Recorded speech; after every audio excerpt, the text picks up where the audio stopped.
Welcome to the San Francisco Public Library Commission meeting for May 16, 2024. The time is 4:30, and I'm Margot Schaub. I serve as the Library Commission Affairs Analyst.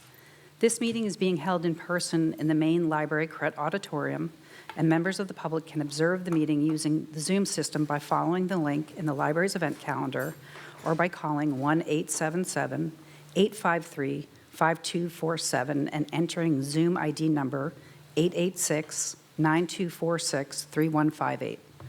Members of the public who are attending the meeting in person may provide public comment for up to 3 minutes for each item on the agenda. Library commissioners in attendance are President Connie Wolf, Vice President Pete Wong, Commissioners Ono, Lomax, Giraduzzi, Lopez, and Bolander.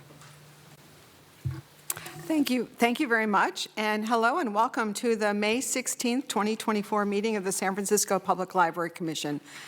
I still can't believe it's May, so it's here. For all of you here in Crett, we're delighted to see you, and we're very pleased to welcome our virtual audience via the Zoom platform. We have a full meeting ahead, and we will start with the Ramaytush Ohlone land acknowledgement. The area known as San Francisco is the unceded ancestral homeland of the Ramaytush Ohlone peoples of the San Francisco Peninsula. As the original peoples of this land, the Ramaytush Ohlone have never ceded, lost, nor forgotten their responsibilities as the caretakers of this place. We recognize that we benefit from living, working, and learning on their traditional homeland. As uninvited guests, we affirm their sovereign rights as First Peoples and wish to pay our respects to the ancestors, elders, and relatives of the Ramaytush community. If you have not already done so, all the materials for today's meeting are available on the Library Commission's webpage or here in the back on the shelf in the Crett Auditorium. Today we have a total of 5 agenda items, and as always, we will begin with item number 1, which is general public comment. This is the moment for members of the public attending here in the Crett Auditorium, where you may address the Commission on items of interest to the public that are within the subject matter jurisdiction of the Commission. You will have the opportunity to address the Commissions on today's specific agenda items when that specific item is called. General public comment is now open here in Crett. Thank you.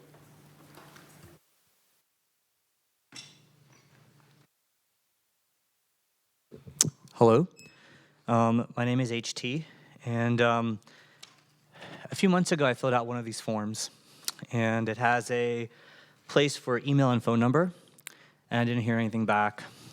So I approached one of your librarians and asked, well, what's the next step? And they said you should go upstairs and speak to somebody upstairs. So I did.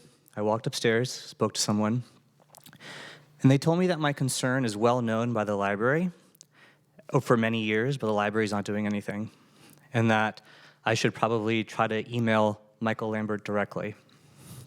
Now, I am a doctor, an Ivy League graduate. I know how to maneuver systems. I know how to access information.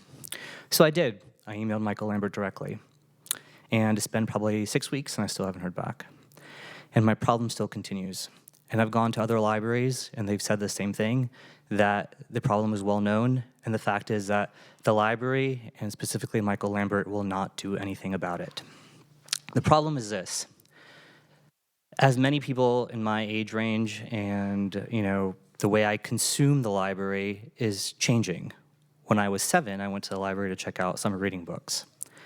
But now I attend the library because I enjoy the quiet space. I enjoy seeing people from different socioeconomic backgrounds. I enjoy seeing the books that they're interested in, but I consume the library in order to use the space as a place to do my work, a place to use Zoom, a place to maybe have a meeting with somebody saying, hey, why don't you meet me at the library? I have now visited your branches here at the main library. I have visited the Presidio Library, the Richmond Library, the Fillmore Library, and at each library I've been asked to leave because I've either been speaking softly on the phone or I have been on the Zoom. My peers around the city have also said the same thing, that the library is not conducive for them anymore, that they're not using it, that they've been asked to leave. However, in your library, I see patrons who are on their computers watching TV, are, sleeping, are loud, and they're not asked to leave. I've actually been upstairs in your 6th floor where you have archives, and because I was speaking into my computer or I was on my phone, the librarian actually came by and said, "I need to ask you to leave." I said, "Ma'am, could you hear me where you are?" She said, "No, but I just saw you." And I said, "Well, as a patron, I come in and I see you talking to each other very loudly throughout this room. I also see people talking to each other very loudly. You couldn't hear me, but you saw me, and the essence of the rule is to not cause disruption. And I'm well within that essence. I'm not causing disruption, but you're seeing me, and therefore you are asking me to leave." And she said yes. Thank you. I think I'm happy to sit back down and come back up. However, the problem. I'm sorry, but the rules are 3 minutes. That's the language. Please answer my questions. I am happy to sit down. However, as a patron, I keep being asked to leave your library. I know that City Librarian Michael Lambert has his card for you, and I'm sure he will follow up appropriately. Thank you so much. You should not take somebody to have to come to the library. We recognize that, but we do need to, There should be a FOIA request to see how many of your we do, complaints are not addressed. thank you very much.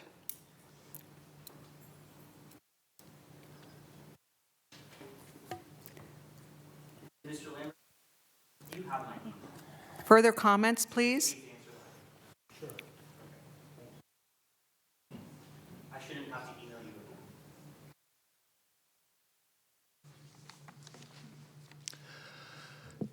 again. Good afternoon. I'm Peter Warfield, Executive Director, Library Users Association, Library Users 2004 at yahoo.com, and P.O. Box 170544, San Francisco, California 94117-0544. And we give those out because it's important in case somebody might want to get in touch about anything to do with the library or anything that we've said or done. I have 3 basic topics for general public comment. First of all, the library's unresponsiveness in general is well known, as we can see if we just listen to the what goes on here at the commission. You're allowed to comment briefly or refer somebody, and you almost never do. You almost never take any notice of what somebody says. With respect to something I've mentioned quite a number of times before, I've talked before, and I'll say it again, about the toxicity of social media and the inappropriateness of your library to constantly tout social media. Get social, it says with an exclamation point at the library. It's the only thing that has an exclamation point. You're acting as recruiters for tech. And unfortunately, concerns about privacy and what's going on are not just mine, but certainly the Surgeon General has warned about the negative effects, strongly negative effects, particularly on kids, of social media, and also about the internet. And I don't see the library warning or in educating people about any of those things, even as it's constantly touting at the library and also at a lot of the publicity.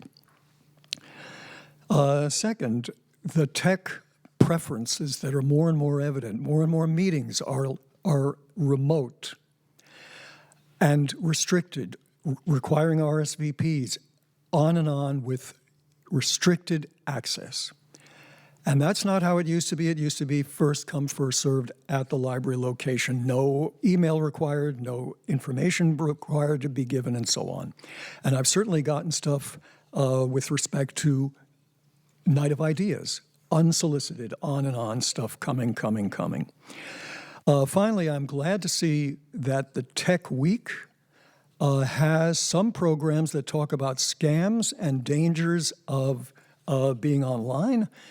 I'm disappointed and surprised there's not anything about it on the agenda today. But I have to say that the little that I have gone to is very, very scanty on serious efforts to combat the problems.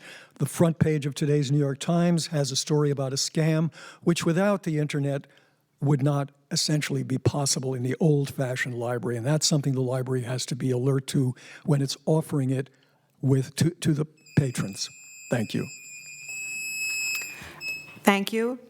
Further comment?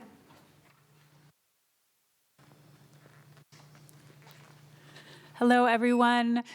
My name is Emily Garvey, and I am the new Executive Director of Friends of the San Francisco Public Library. It's really exciting to be here at the first commission meeting in this role for me.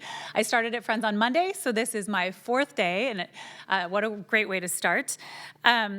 I am a San Francisco resident and an avid library user. The Ortega branch is my home branch and have spent many happy hours in the Main as well, using the score, musical score collection in particular, and really love this space.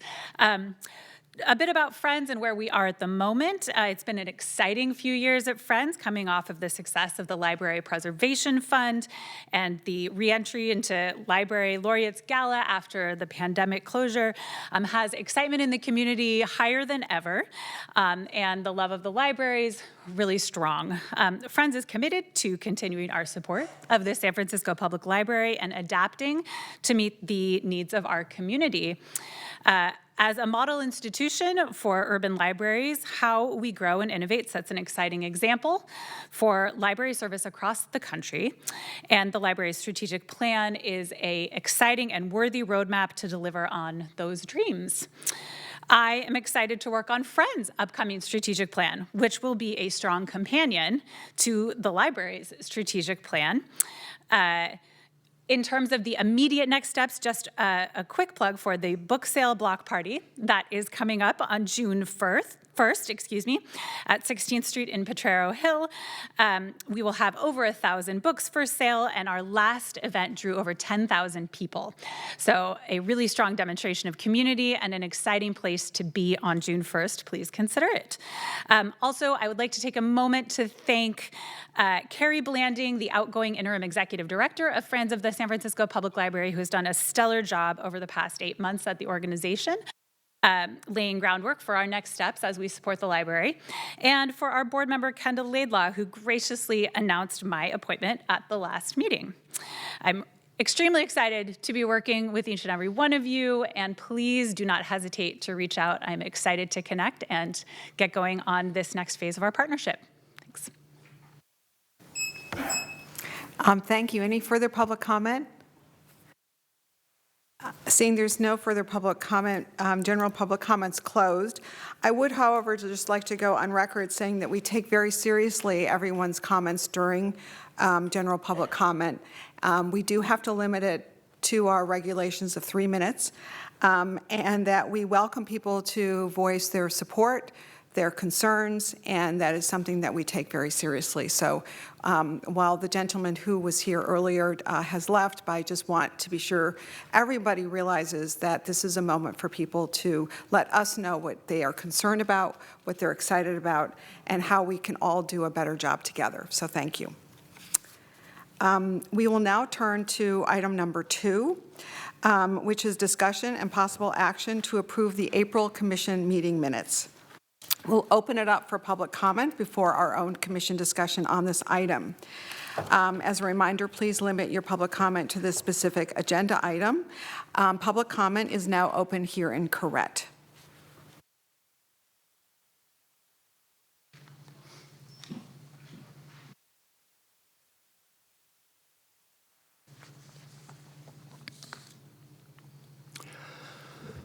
Peter Warfield, Executive Director, Library Users Association, Library Users 2004 at yahoo.com, and P.O. Box 170544, San Francisco, California, 94117-0544.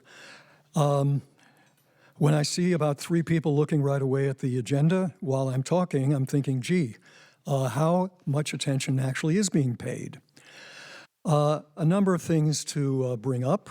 The minutes, by and large, are seriously problematic in terms of reflecting what was actually said and what the library is responsible for doing, especially the commission. Under agenda item number 1, you've described what a public commenter said, but you haven't described it. You're required under the Sunshine Ordinance to prepare minutes that include summaries of public comment. You haven't done that here.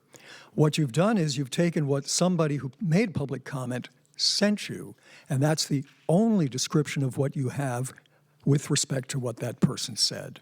And I think that's wrong for a large number of reasons, primarily that the library has a duty to provide summaries. Whether or not people provide their 150-word summaries. With respect to the minutes, you've once again left out how I talk at every time for about 2.5 years now, since October 2.5 years ago when Frances Haugen came and talked about Facebook prioritizing profits over safety. And that is, you are touting social media constantly in your publicity at the library, and that is toxic in a variety of ways that isn't just an opinion of mine, it comes from, among others, the Surgeon General. And you've left that out again. No warning to people about what the problems might be and so on and so forth. With respect to public services, my comment leaves out that I said the books are very strong in the recovery of their circulation as you have opened more and more hours. And they pretty much correlate with open hours. You have cut out the ones that people have most often said they most want, which is evenings. Every 9 o'clock closure has become an 8 o'clock closure and nothing later, which also affects community groups. And on item 4, you've left out what I said about publicity that is accessible to people without technology.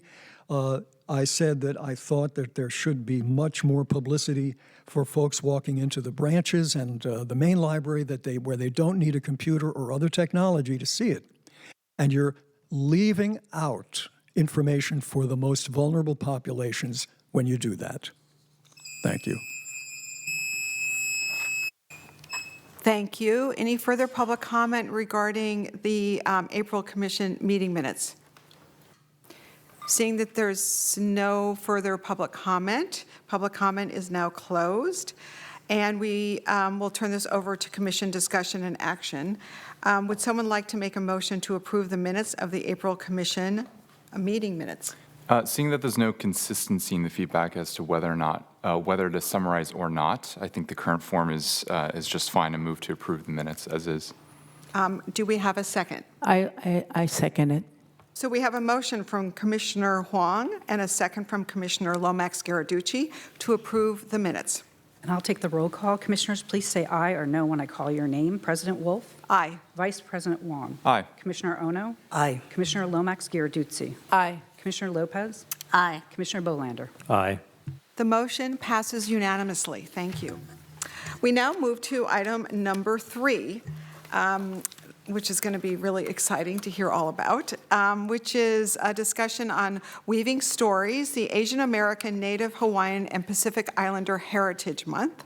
So I turn this over to our wonderful city librarian, Michael Lambert.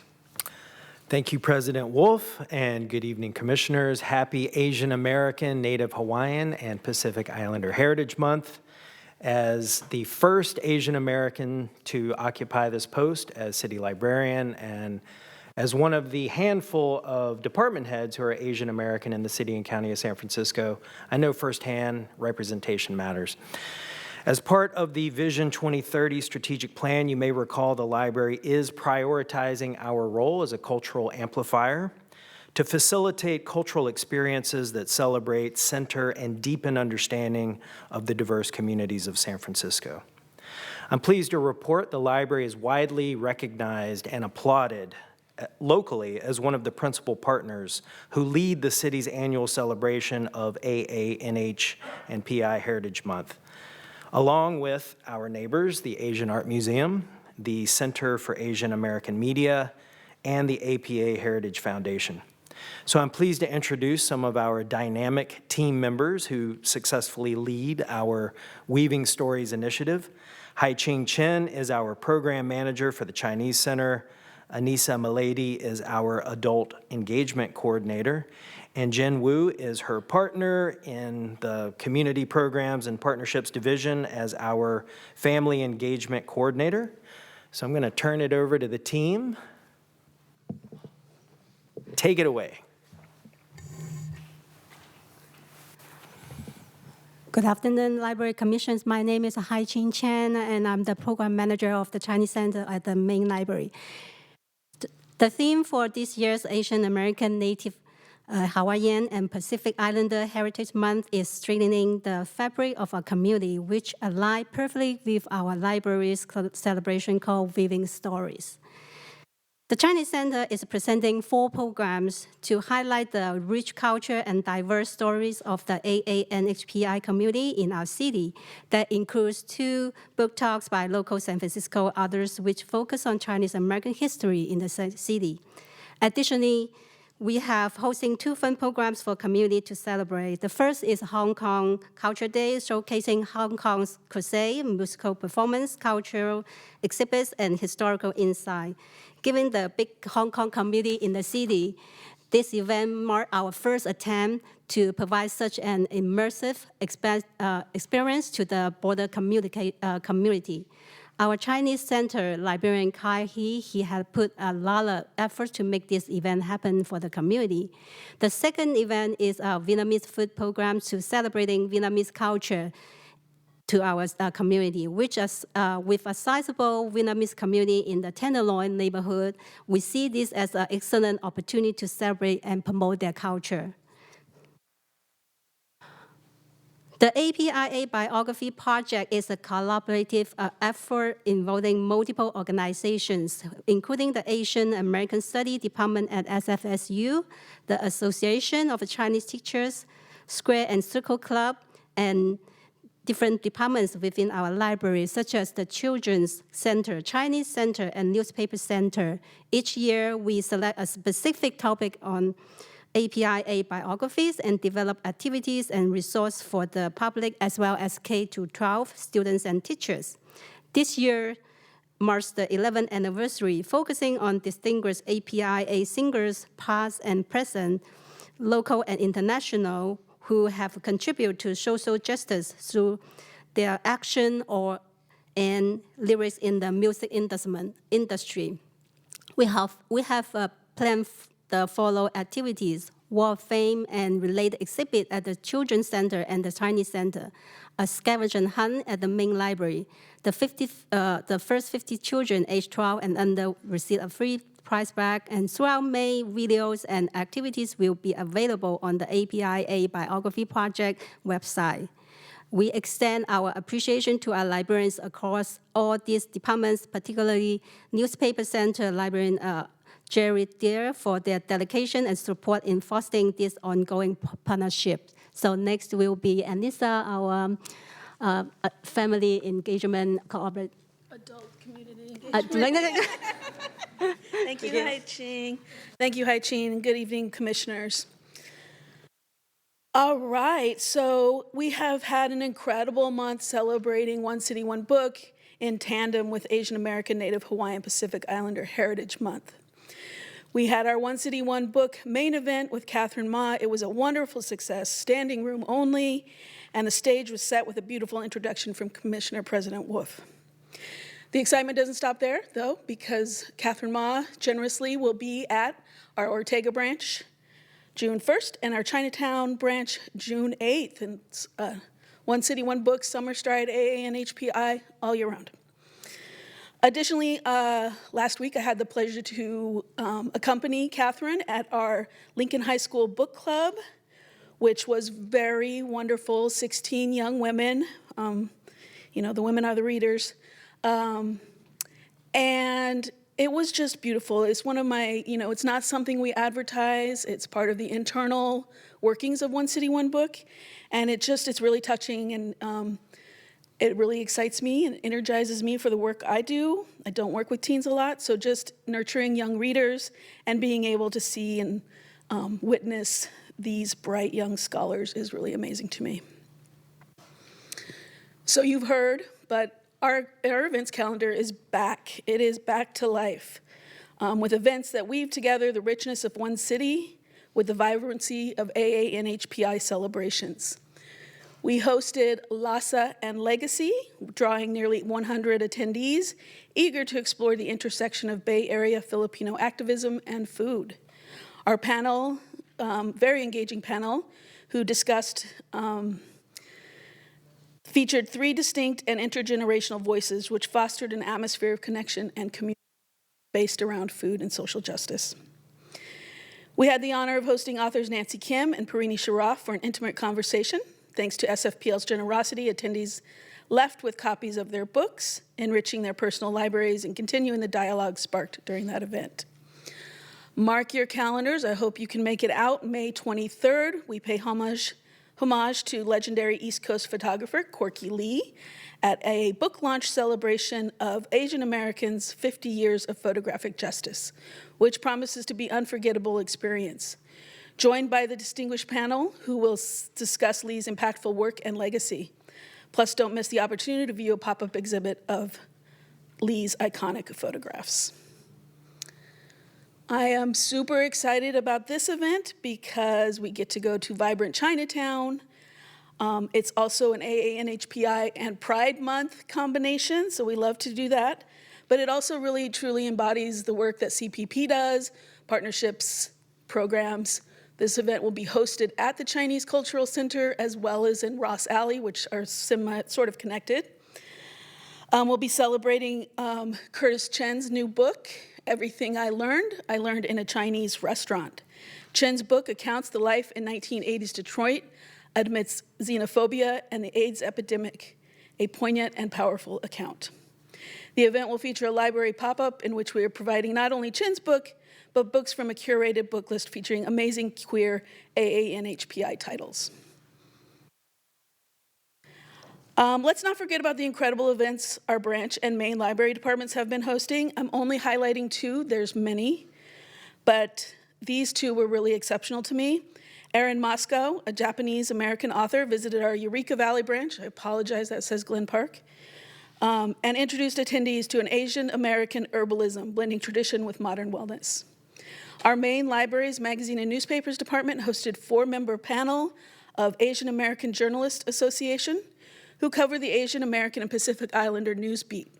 They discussed how authentic reporting happens, shed light on important stories impacting the AAPI community.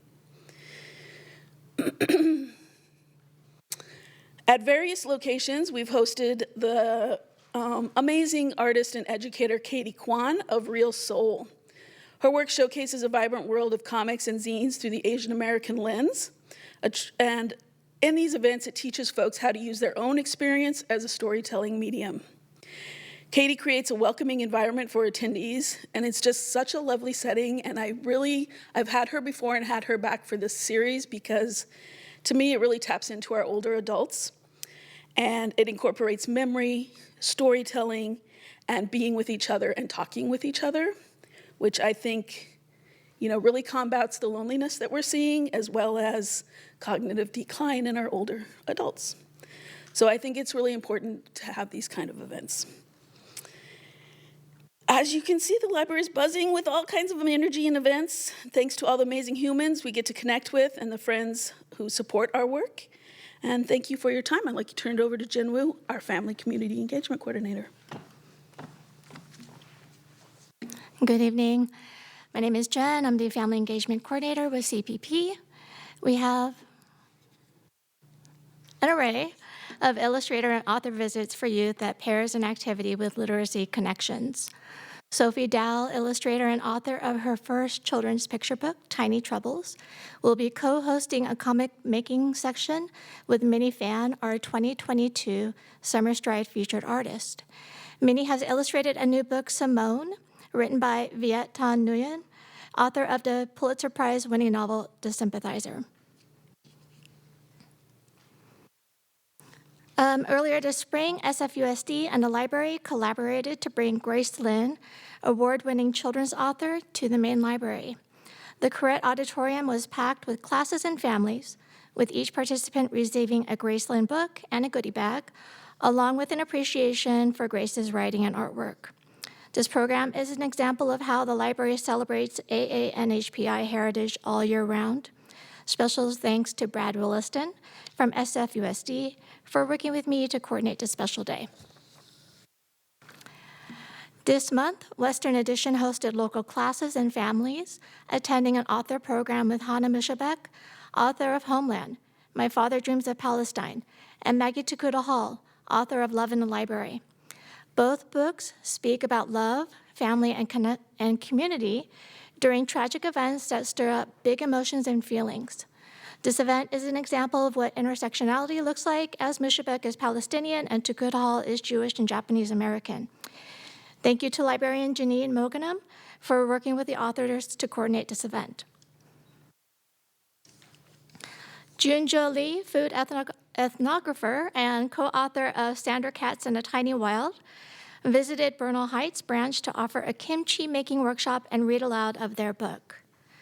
Junjo Lee and Philip Lee, pictured on this slide, operate the publishing house Readers to Eaters with a mission to promote food literacy from the ground up. A tried and true presenter with the libraries, Esther Kwan, made another appearance, delighting audiences with origami bookmaking sessions. Kwan is well known at our libraries for her crafting skills. The community responds well to dance and music performances, and speaking of cherished performers, both SF Kalakendra and Flying Angels Chinese Dance Company return to our libraries. SF Kalakendra performs Catholic dance and promotes Indian art and cultural heritage, led by Sarika Parekh. The Flying Angels Chinese Dance Company started as 5 members and has grown into an organization with a mission to share the history and cultural meaning of Chinese dance. And for our youth, families, and community members of all ages, we have the men of Halau Hai Kio Okinoki presenting their cultural heritage through hula. As they say, hula is storytelling. We learn the history, geography, and stories behind each dance. Rudine Sims Bishop, considered a mother of multicultural children's literature, says, "Books are sometimes windows, offering views of worlds that may be real or imagined, familiar or strange. These windows are also sliding glass doors, and readers have only to walk through in imagination to become part of whatever world has been created and recreated by the author." At the library, the same approach can be applied to programming and events. We offer windows and sliding glass doors through the literature on our shelves and the events in our library spaces. These stories are not meant to be dismissed or silenced, rather uplifted and centered. We continue to build lifetime partnerships with all members of the AA-NHPI community and acknowledge that we have more work to do in order to fully reflect the AA-NHPI diaspora and library events. We welcome questions. Thank you for your time. Thank you, Jen, Anissa, and Hai Ching. And I just want to echo the appreciation for our friends and foundation of the San Francisco Public Library. Thank you. Thank you very much. That was a very rich and exciting presentation and very meaningful. Before we go to comments from and discussion and questions from the commissioners, we open this up for public comment here in Corrett Auditorium. So public comment is now open on this agenda item.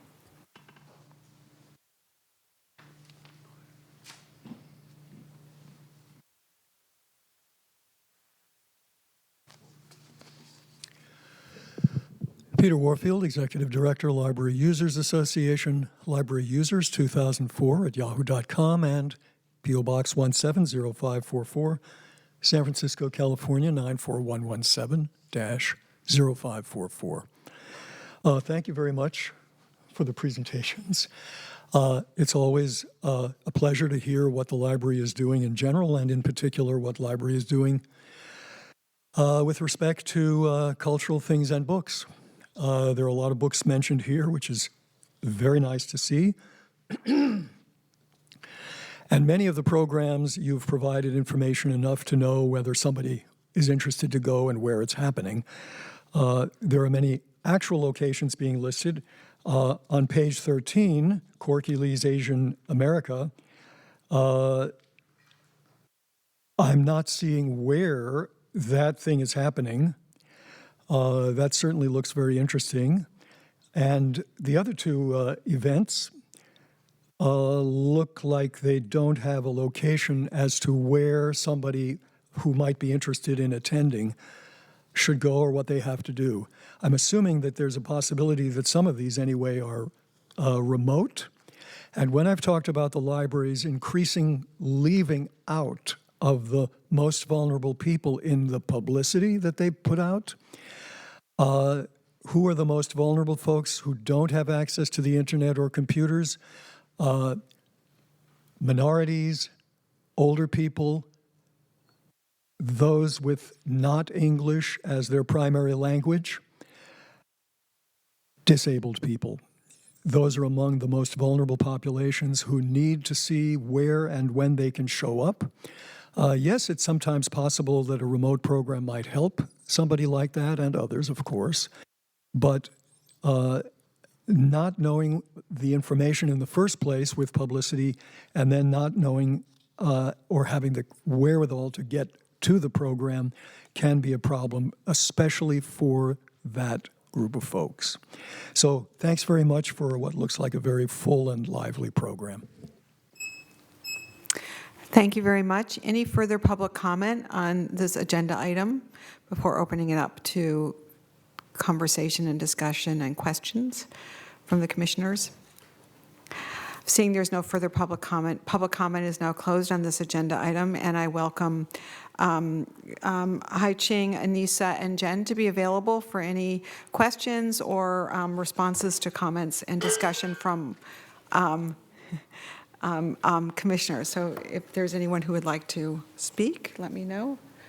Commissioner Lomax-Garducci. I just want to congratulate the three of you on the breadth and depth of the programming, being representative of the Asian diaspora, being intergenerational, and also recognizing that there's different types of ways that people can engage the work. I particularly love the workshop of coloring outside the lines with real soul. I think that that is beautiful, and it's a way that the SFPL continues to distinguish itself, not only within San Francisco, but among other libraries. So thank you so much.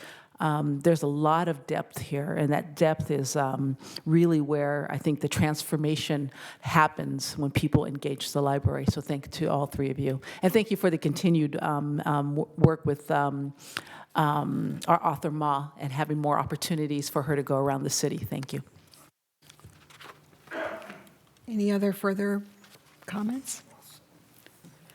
I would just like to add thank you very much to the three of you, but really to the sea of people who are part of all this. I know the three of you kind of are the tip of the iceberg, and so just want to make sure that you make all of your colleagues aware how grateful we are for the incredible depth and breadth of what you do. I also just want to thank Michael for being such an extraordinary spokesperson, visionary leader, and embracing these opportunities not only for this month, but for everything you do for this city, so thank you for that. And finally, I just want to say June 1st clearly is the day to dedicate yourself to the library.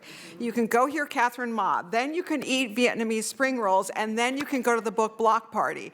So, so if you're ever in doubt what to do on June 1st, you got to just connect to the library and the friends, and you will be fine all day. So, so what a great opportunity that you've created, and thank you for your extraordinary efforts. So thank you.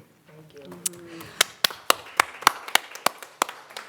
Now we will go to item number 4, which is discussion on the city librarian's report. And once again, I turn it over to City Librarian Michael Lambert. Thank you, President Wolf. We have a full slate tonight, several reports, and I'm pleased to introduce our first presenter. We have Ruben Balderas, our early literacy coordinator. He's got a presentation about Dia de los Niños, Dia de los Libros. Ruben, take it away.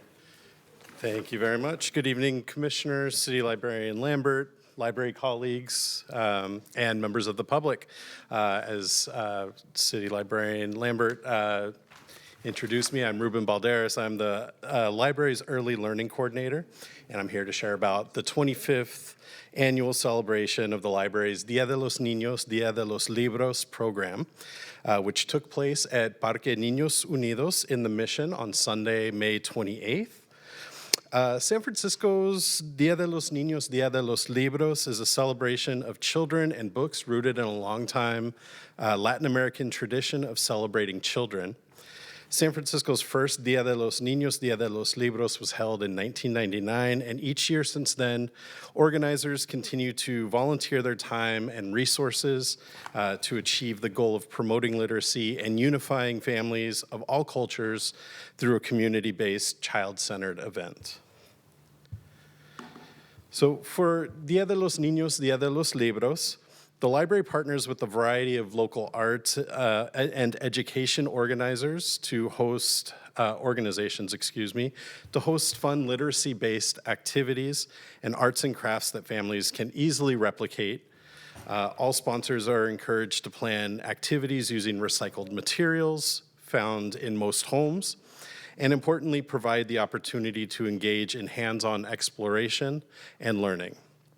In addition to these activities, each organization brings with them valuable information about resources that San Francisco families can access, from healthcare to the arts to education and more.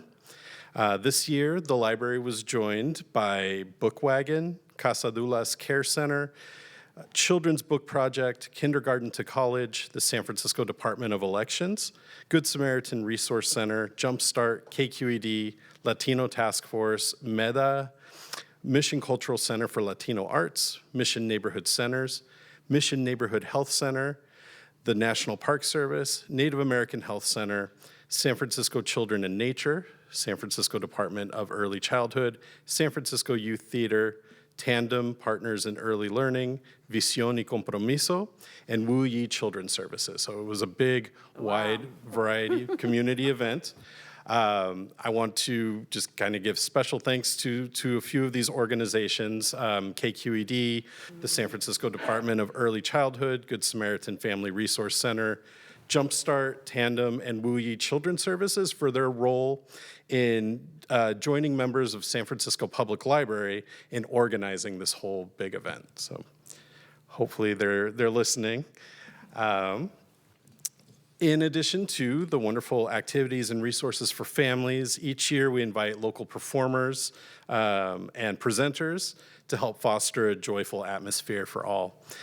This year, the community got to enjoy lively Aztec dancing with Danza Azteca Zitlali Zolot, an engaging musical story hour with Mariela's Music Time, incredible bubble tricks with bubblesmith Sterling Johnson, a rousing performance of Latin jazz from Miguel Govea's latest project, MG Brass, and incredible tunes all day long from DJ Paquipaya.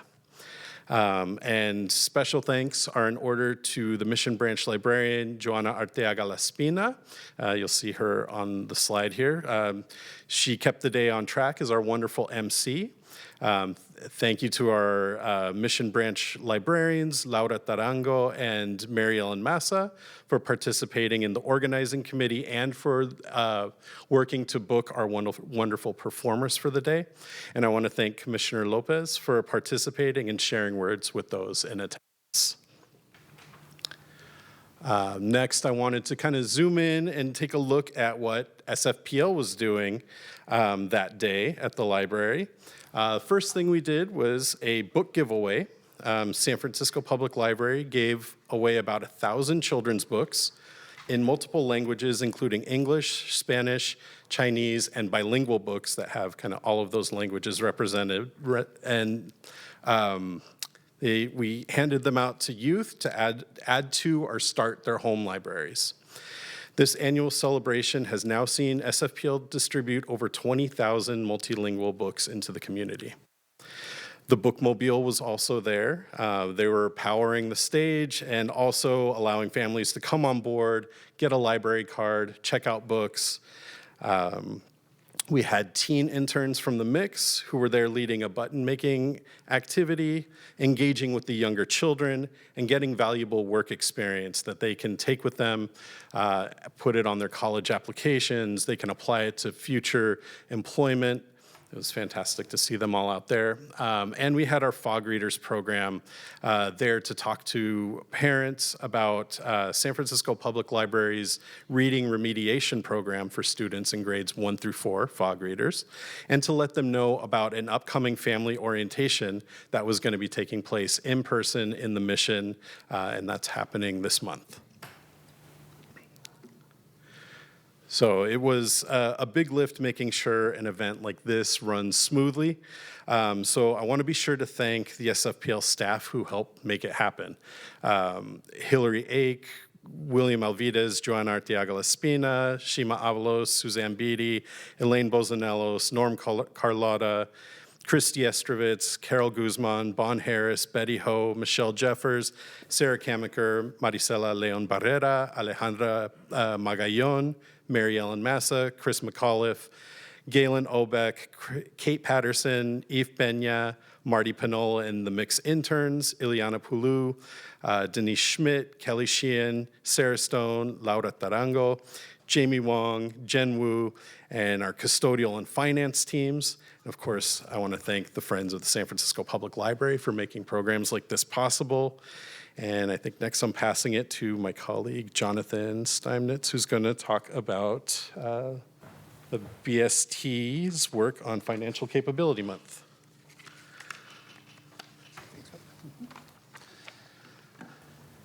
All right.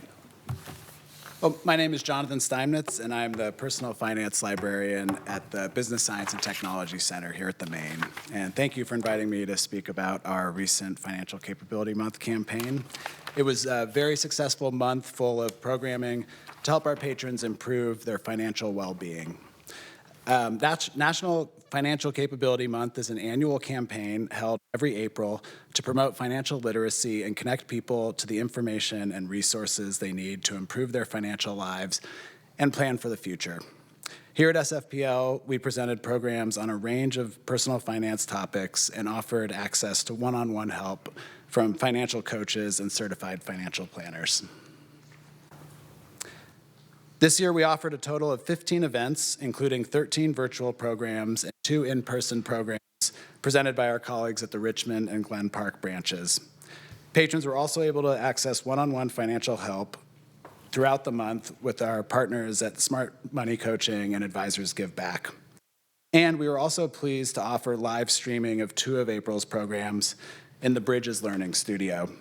Many thanks to our colleagues at the Bridge who hosted these and past BST program live streams. We're excited about this collaboration with the Bridge and are continuing to explore ways to expand access to our virtual programs. As you can see, 2021, which was the first year that we offered an April full of personal finance programs, was quite successful.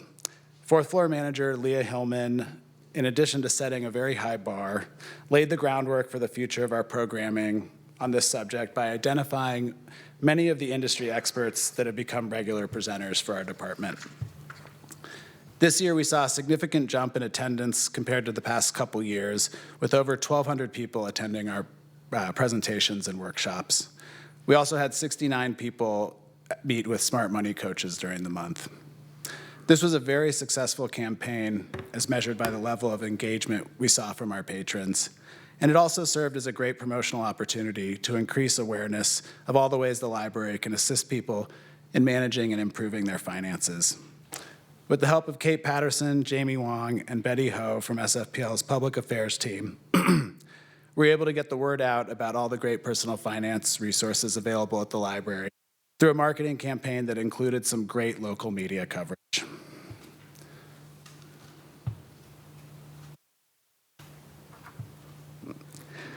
The programs we offered in April covered a broad range of topics and were selected to provide information that would be relevant to patrons in a variety of financial circumstances.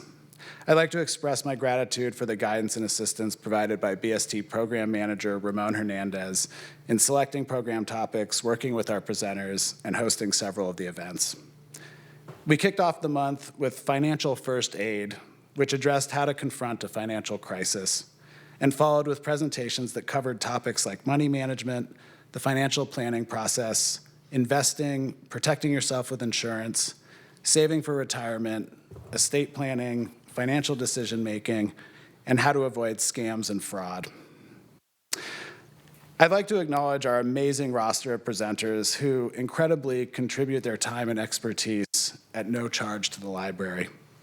We would not be able to offer the number, variety, and caliber of programs that we do without their support for the library and its mission. I'd also like to highlight the crucial role that our partner organizations of our partner organizations and everything that they do to support SFPL's personal finance programs. As mentioned before, our partnerships with Smart Money Coaching and Advisors Give Back allow us to offer opportunities to get one-on-one financial help throughout the year. Smart Money Coaching, which is a program of the San Francisco Office of Financial Empowerment, works individually with clients to provide basic financial guidance, while Advisors Give Back is a nonprofit that provides opportunities to meet with a pro bono certified financial planner to design a personalized financial plan. And some of our Smart Money coaches and Advisors Give Back CFPs were also among our April presenters, as were members of the San Francisco Financial Planning Association. The SFPL is also our valued partner for Financial Planning Day, an annual day-long program covering several financial topics that will be held on October 19th this year. And so, while we're thrilled with the level of engagement that we saw throughout the month, it's the impact that's even more gratifying. And you can see from just a small sample of the feedback here that these programs and resources are really valued by our patrons. Navigating the financial systems and today's economy can be a really intimidating and stressful experience, and many people face immense barriers to achieving financial wellness. Getting the word out about the San Francisco Public Library, getting the word out that the San Francisco Public Library is here to help, and empowering people to take control over their financial lives is really what Financial Capability Month is all about. And thank you for having me here today.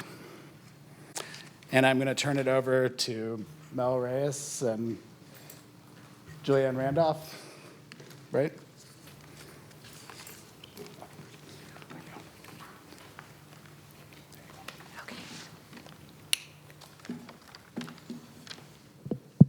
Hello, good evening, commissioners.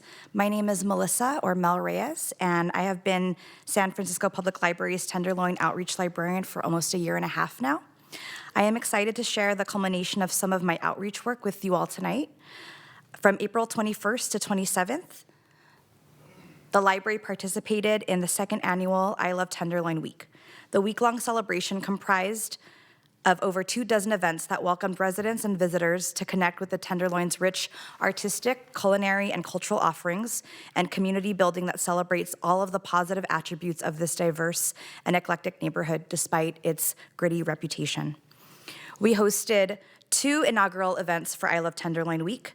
The first one is Tenderloin Small Business Boogie on Tuesday, April 23rd, which had 93 attendees, among them our very own city librarian, Michael Lambert, and the Tenderloin Branch Open House at the main library on Saturday, April 27th, which had 400 attendees.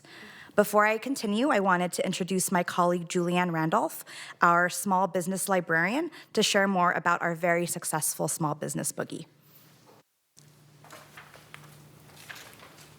Thank you, Mel. Good afternoon, commissioners. My name is Julianne Randolph, and I am the Small Business Librarian in the Business Science and Technology Center here at the main library. I am excited to share about the Small Business Boogie, a small business walk our center hosted as part of I Love Tenderloin Week. The Boogie was a 2.5-hour event that highlighted 5 local small businesses. It featured 2 nonprofits, 826 Valencia and the Tenderloin Museum, as well as the Phoenix Hotel, Out of Sight Pizza, and Shovels Bar and Grill. As the small business librarian, this event offered a key opportunity for me to showcase the resources and support the Business Science and Technology Center offers to active business owners in the community. We were grateful to partner with Teddy Kramer, who founded Small Business Boogie, a community effort whose goal is to support local small businesses. Teddy served as our MC for the evening. At each stop, he briefly interviewed the owner or staff, sharing their unique stories before the group went inside to shop and explore. Disco music filled the air between business stops and set the tone for celebration. Each business offered a discount to our Boogie participants and contributed a prize to the end-of-night raffle. This event was a huge success. It generated enthusiasm and optimism for the entire Tenderloin community. We were able to pull this off by partnering with the Tenderloin Community Benefit District. which gave us insights and recommendations on businesses that would work well for this event. St. Anthony's Foundation supported us by providing 2 members of their Safe Passage team to help our group safely cross the streets. We were honored to have many city officials in attendance at the I Love Tenderloin Small Business Boogie, including Mayor Breed, our own city librarian Michael Lambert, and Supervisor Dean Preston. This collaborative effort was a testament to the strong community spirit and the value we place on our local small businesses. The I Love Tenderloin Week Small Business Boogie was an opportunity to celebrate 5 unique small businesses thriving in this community and fostering positive change for neighborhood residents and visitors. It allowed folks to meet their neighbors, support small businesses in person, and invest in the city's economic health. It highlighted the resilience and determination of our local businesses. Many attendees shared that they are excited to see which neighborhood the library features next. I must say, I'm equally excited for our next boogie. Thank you. Thank you so much, Julianne, for your incredible work on the Small Business Boogie.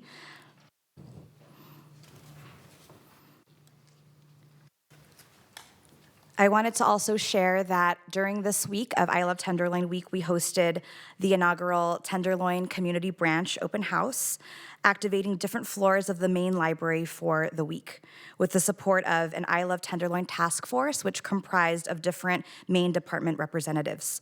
One of my personal highlights has been bringing to life a monthly Arabic story hour, working with Radwa Hussein, a tremendous and trusted Tenderloin community leader, mother, and SFUSD Arab Families Liaison at Tenderloin Community School. Through this partnership, we have been able to bring to the main Children's Center an Arabic story hour from February to April that was followed with culturally affirming crafts. And for each story hour that we had, so in February, it followed with a henna program, March with Ramadan lanterns, and April with watercolor calligraphy. Between 70 and 100 people attended each story hour. The story hour was presented by another community leader, Asma Lamar, and I have many more photos, but this is one that I really love. The main children's story time room has been filled. We've had to bring in additional chairs, so it's been really exciting to see members of our community in the Tenderloin in our space. I wanted to bring Radwa in to share some of her own testimonies from the community. She wasn't able to make it. She had other family commitments, but I did want to share some of these photos and some of the fantastic outreach that she's been able to do. Radwa is on the far left with her 2 children, and there's a beautiful photo of her right by the Children's Center. And through her, we've been able to participate in different community celebrations in the neighborhood, an Eid celebration near the Tenderloin Rec Center on Ellis Street. And we've just seen so many of our Tenderloin families in the library because of her work in the community. Additionally, for the open house, we invited several trusted community partners to our resource fair, which took place on the first floor. Some of the organizations in attendance are organizations and community partners that many of us here at the Main have worked with, including the Financial Justice Project, Kindergarten to College, Smart Money Coaching, the Office of Civic Engagement and Immigrant Affairs, or OCIA, the Department of Rehabilitation, the Institute on Aging, Compass Family Services, Larkin Street Youth Services, Mission Hiring Hall, SF LGBT Center, City College of San Francisco, and our very own SFPL Social Services team. So here are photos of some of those organizations at our resource fair. And here are additional photos of some of our staff. There were several other activities that happened during the open house on the 27th. We had different book displays, so children, teen, and adult displays for SWANA, or Southwest Asian and North African Heritage Month. We had food catered by Tenderloin Small Businesses, La Cocina, and Out of Sight Pizza, which is a super popular business here in the Tenderloin. On the 5th floor in the bridge, we had a streaming music listening party, which featured local music in the Tenderloin, and we had a bunch of swag giveaways. You can see some of our staff members wearing the orange lanyard that says "I love Tenderloin." We had tote bags and drawstring bags that had "I love Tenderloin" branding and artwork that was created by a Tenderloin resident and a friend of mine who grew up in this library. And we also had a wonderful photo booth on the lower level. So as you can see, these are all Tenderloin residents.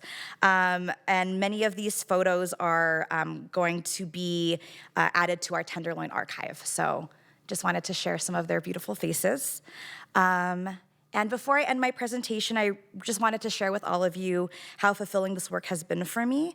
I'm really grateful for the relationships that I have been able to develop and foster on behalf of the library, from the internal collaboration with my colleagues here in other departments to the external collaborative work that I have been able to do with community partners and other San Francisco City departments. Through these relationships, we have also been able to resume our Lawyers in the Library program with the Office of Civic Engagement and Immigrant Affairs, SF Pathways to Citizenship, and Fragment Attorneys and Paralegal Volunteers, with a free and multilingual citizenship workshop every other month. I've also been able to lead different outreach efforts in the neighborhood with Project Homeless Connect at their community days of service, where we provide library cards, free books, and DVDs to our neighbors facing housing precarity, and just have been able to really seize different outreach opportunities in the neighborhood, different cultural community celebrations, getting to familiarize myself with community members and families. I see kids, and they recognize me and colleagues as the librarians, and so that's really exciting. And through my work, I've also been able to make really thoughtful contributions and insights into our strategic planning sessions as a staff ambassador. And just looking forward and looking ahead, wanting to continue to seize these opportunities on behalf of the library in the Tenderloin to ensure that residents here in this neighborhood know and trust their public library as we continue to remove barriers to access for them. That's all for me. Thank you. Thank you so much, Mel. And I'm really pleased to introduce our next presenter, Fran Matthews, our volunteer coordinator.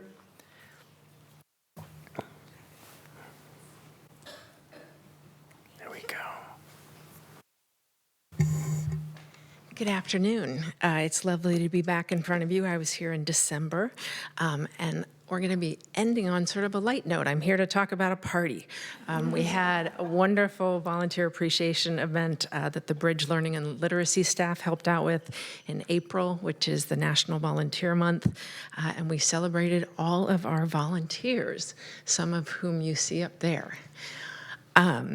So this year I offered a bagel bar and a yogurt bar with fixings and toppings, as well as a dietary specific needs table that had gluten-free, nut-free, chocolate-free, blue cheese-free, pineapple-free, dairy-free, and vanilla extract-free options to fulfill our Vision 2030 of a democratic, equitable, and vibrant breakfast for all San Francisco volunteers. I want to especially thank, as we all have, our lovely friends of the library for the funding to make this event possible. There's such a great feeling to this event as the volunteers get a chance to gather and appreciate each other and the community that they themselves are creating, as well as to feel appreciated and seen by the wider library community for their efforts with the city librarian, thanks Michael, and a library commissioner, thank you to Dr. Lopez, both in attendance to honor and thank them.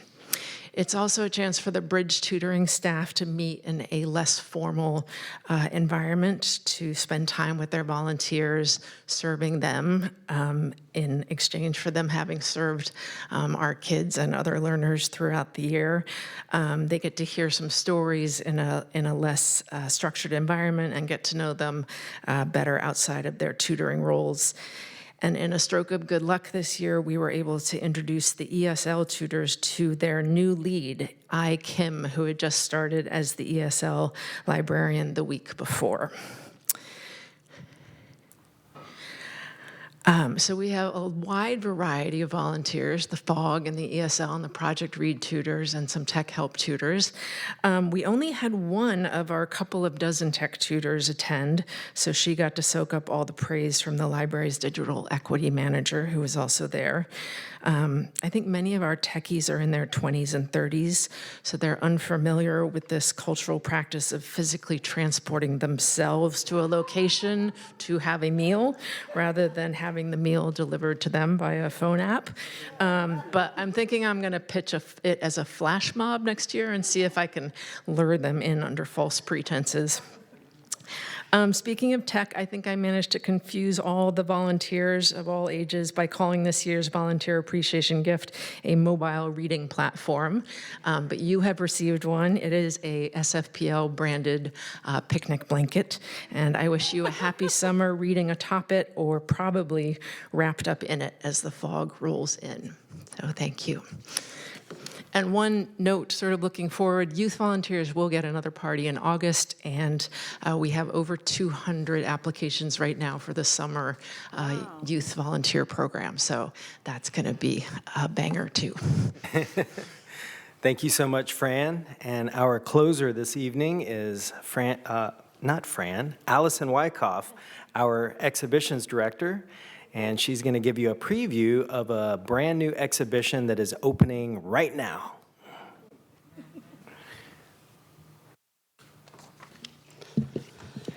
Hi, good evening. Thank you for inviting me tonight. I am Allison Wyckoff, the Director of Exhibitions here. Let me advance the screen.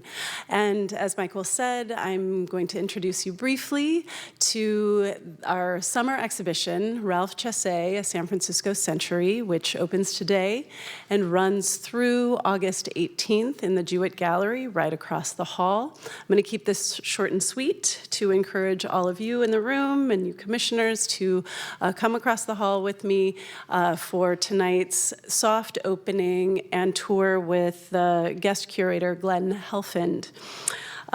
Working on this exhibition and learning about this underrecognized figure in the city's artistic history has really inspired me, and I hope the exhibition excites you as it has me, and you share this opportunity with your friends. Ralph Chassé was a prolific artist who made a lasting impact on the Bay Area arts and theater scene. He was really a Renaissance man who could seemingly master any art form he attempted, which is evidenced in the diversity and the quality of the objects on view, including never-before-seen artworks and puppets from the children's television show Brother Buzz. And everyone who walks over to the gallery with me tonight can make their own Brother Buzz Club pin. That's especially branded with the library information. Although Ralph Chassé's work spanned almost an entire century, he was born in 1900 and died in 1991 and was actively working and producing art throughout his life. This exhibition highlights artwork created from the late 1920s through the 1960s, starting with sketches of the WPA mural he painted at Coit Tower that is also available for anyone to view. It's on the second floor. And ending with Big Sister, a colorful ode to Janis Joplin and Big Brother and the Holding Company, one of the most popular bands of the 60s, for which Ralph's nephew was the guitarist. Ralph's life was artful. There was no distinction between art and life, and the entire family was involved in his practice, from production to acting. And his wife, Jo, sewed all of the costumes for the marionettes he made, and please take a look at them. Look closely, they're exquisite. He remains a beloved and revered figure among puppeteers nationally, and there are countless people I've met since working on this show who have fond memories of watching Brother Buzz and being influenced by that television show. In addition to this evening's reception, there's a longer program and reception this Saturday, May 18th from 1 to 5 p.m., co-hosted by the San Francisco Bay Area Puppet Guild and featuring a puppet demonstration by Fred C. Riley and a conversation between Ralph's son Bruce and local puppeteer Marisol Himmel. We are also offering a puppet making workshop with the artist and arts educator Ramon Abad on July 20th, and a series of First Thursday tours with the curator Glenn Helfand. That's part of the larger Tenderloin First Thursday art walk. So yeah, thank you for your time, and please come across the hall and join us at the reception. Thank you so much, Allison. And in closing, I just want to reinforce what Fran alluded to earlier. A couple months ago, you all approved a new vision and mission for the San Francisco Public Library, a democratic, equitable, and vibrant San Francisco for everyone, and a new mission encoded into our bylaws, connecting our diverse communities to learning, opportunities, and each other. You heard 5 presentations this evening that really exemplify our new strategic priorities: to be a champion for literacy, to be a cultural amplifier, to be a resource provider, to be a thoughtful navigator, and a community catalyzer. We're doing it.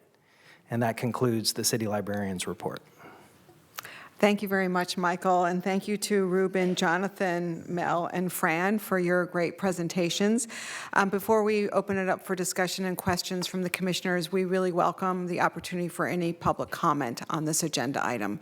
So public comment on item number 4 is now open.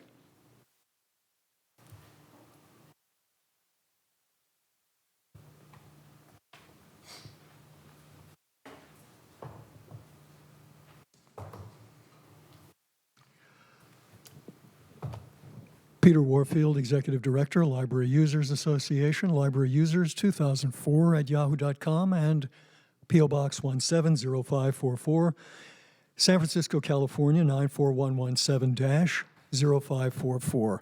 The last comment almost prevents me from saying, but I want to appreciate all the presentations, and it's always nice to see very interesting programming from the library and the various parts of it. When I make comments, particularly ones that are critical, that doesn't mean that I think everything is bad. It means that, as I said, I appreciate what we've heard and what there is. Very often it's what I'm concerned about is what's not. Financial Capability Month, for example, 13 of the 15 events are virtual programs, and only 2 were in person according to this handout. Your Financial Capability Month, it seems to me, pretty much excludes the interests of anybody who's in the lower income groups, including all the vulnerable populations. The City and County of San Francisco Digital Equity Strategic Plan for the years 2019 to 24 showed that $25,000 or less income people, only 59% had access to the internet from home. Over $200,000 income, 98%. There's nothing here that might appeal to, well, maybe not nothing, but there's very little that would specifically appeal to folks with lower incomes. For example, where's the discussion about the financial planning that poorer people have to do? Medicare, Medi-Cal, food stamps, 80% discounted taxi fares under the city's ETC program, and many other things that would particularly be of tremendous value to poorer people. Right outside on Wednesdays, there is the farmers market. They're giving double the money if you have food stamps. You can get tokens for the same amount up to a limit, basically doubling your money at the farmers market, which helps the farmers as well as poorer people. But nothing, And I've rarely seen anything in the financial planning, and that basically excludes, and I'm sorry to say that the city librarian may think he's including everybody, but he's certainly not including the folks on the lower end of the income scale systematically in the programming, not just in this day's handout, but in the other financial programming that I have seen as well. There's not I haven't seen anything on the things that I just specifically mentioned at the library for the patrons. Thank you. Thank you for your public comment. Any further public comment on this agenda item? Seeing there's no further public comment on this agenda item, public comment is now closed, and we will turn it over to the commission for discussion and questions. I just want to, again, thank Ruben, Jonathan, Mel, and Fran for their presentations, and if you want to be available for any comments or questions, this was really just a remarkable presentation, and once again, I think illuminated for many of us such a wide range of activities, dedication, and I think to me, I just want to start by saying what extraordinary partnerships and collaborations that the San Francisco Public Library is creating at every level, and that just to me just signals the leadership role that we play in the city. So I welcome public comment, a comment from my fellow commissioners. Questions. Commissioner Ono. Hi, good evening. Thank you guys all for the presentations. I know there's 5 of them in the city librarian, but I also include Weaving Stories as another staff initiative. This part of the agenda always makes me happy. It just shows me how much you guys are doing, but how much you like it. I mean, you all come up and you're so energetic, you're so enthusiastic, and you really exude everything that I am proud of for the library. But sorry to do this, I do have a few questions.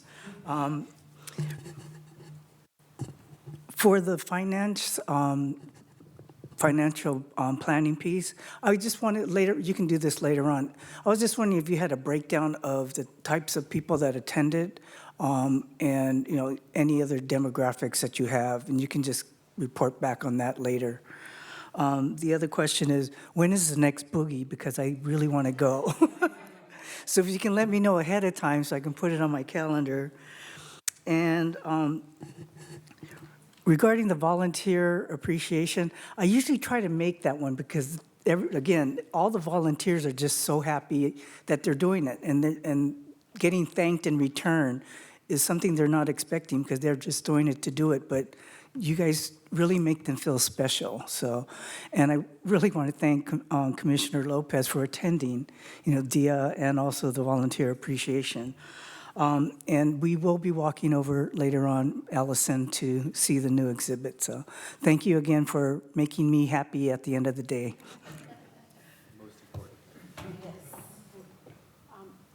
Other further public commissioner comment? Commissioner Lopez.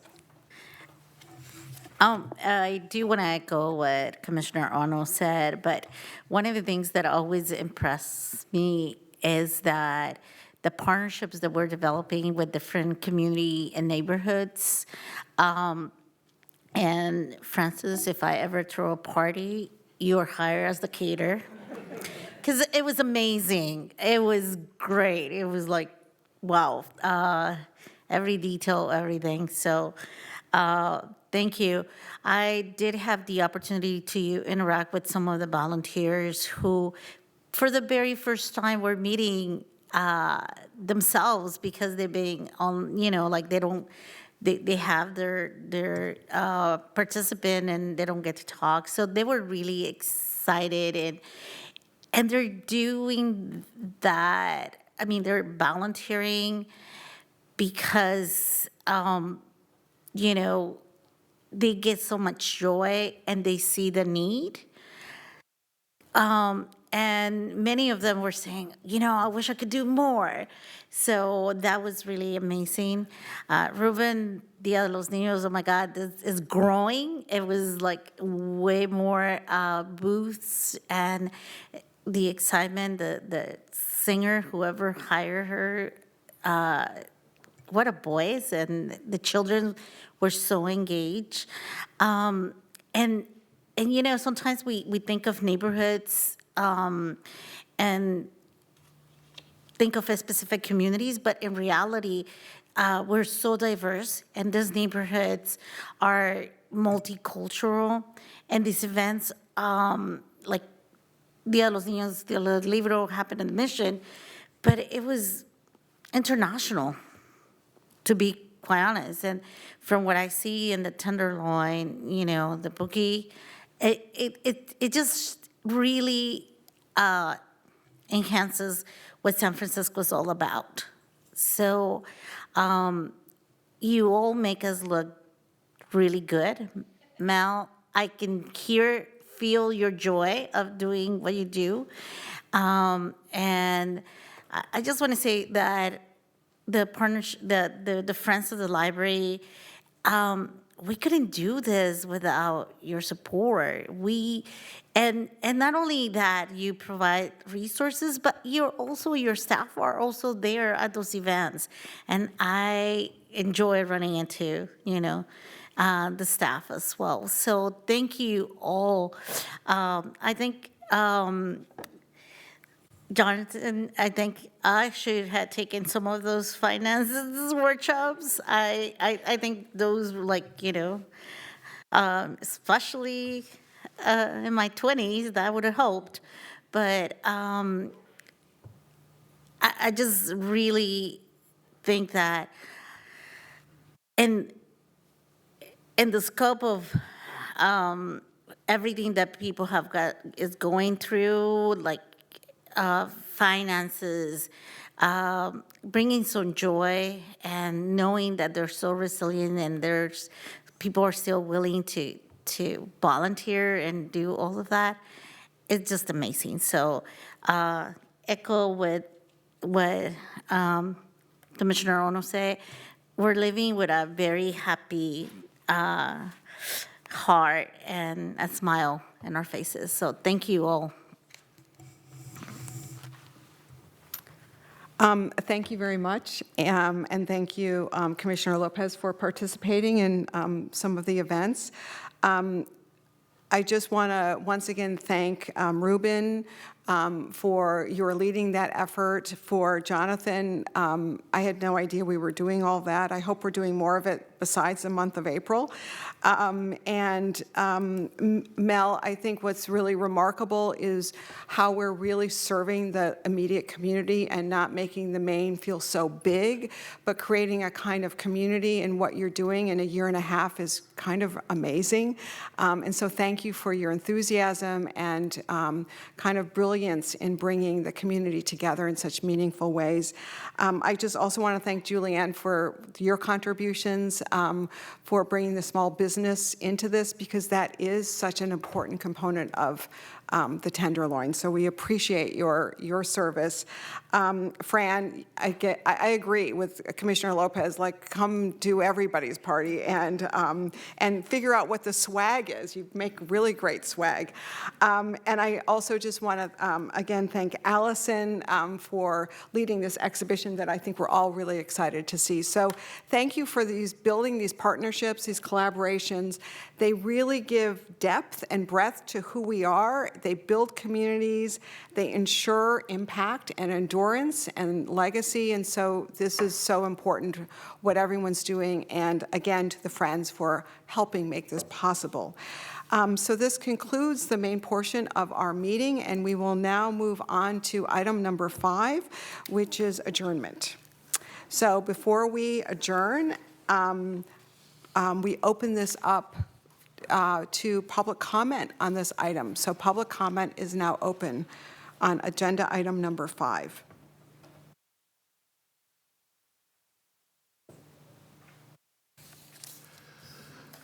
Peter Warfield, Executive Director, Library Users Association, Library Users 2004 at yahoo.com, and P.O. Box 170544, San Francisco, California 94117-0544.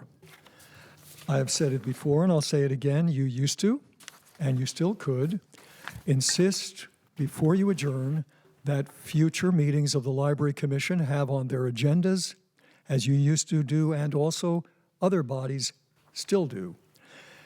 Have something on the agenda, typically at the end, that gives you an opportunity to say what you'd like to see on future agenda items. When I made my comment about the considerable number of people that are excluded from, or likely excluded from just programs that are virtual only, I thought perhaps there might be some comment or some acknowledgement or even some information about what's being done for the financial assistance to those folks, but I didn't hear it. I certainly would like to hear some of that, what might be planned in future agenda items. I think it's pretty clear that the library has a very strong bias in favor of certain groups and not in favor of other groups. And when I talk about vulnerable populations who have the least access to internet, I'm not just talking about financially poor. The study that I mentioned, which City Librarian Michael Lambert was part of, at least he was listed as such. Much less internet access from home for poorer people, minorities, older people, disabled people. Those are all people that are disproportionately excluded from virtual programs, virtual publicity, as opposed to actual paper publicity, and on when you favor virtual. I haven't even mentioned how much more and more we're seeing book titles only available virtually and no print. I hope you think about that and ask for that to be put on a future agenda if we want to really include all the populations or groups or individuals that are in our city. Thanks very much. Thank you. Any further public comment on this agenda item? Seeing there's no further public comment, this agenda item, the public comment is now closed. And I turn to my fellow commissioners. Would someone like to make a motion to adjourn the meeting? I make a motion that we adjourn this meeting. Do I have a second? Second. We have a motion from Commissioner Lomax-Garducci and a second from Commissioner Lopez to adjourn today's meeting. And I'll take the roll call. Commissioners, please say aye or no when I call your name. President Wolf? Aye. Vice President Wong? Aye. Commissioner Ono? Aye. Commissioner Lomax-Garducci? Aye. Commissioner Lopez? Aye. Commissioner Bolander? Aye. The motion passes unanimously, and the meeting is now adjourned. Thank you very much for participating. We look forward to seeing you across the hall at the reception and then back here in June. But don't forget, June 1st is the day with a lot going on, and every day. There's something happening every day at a library near you. So thank you very much.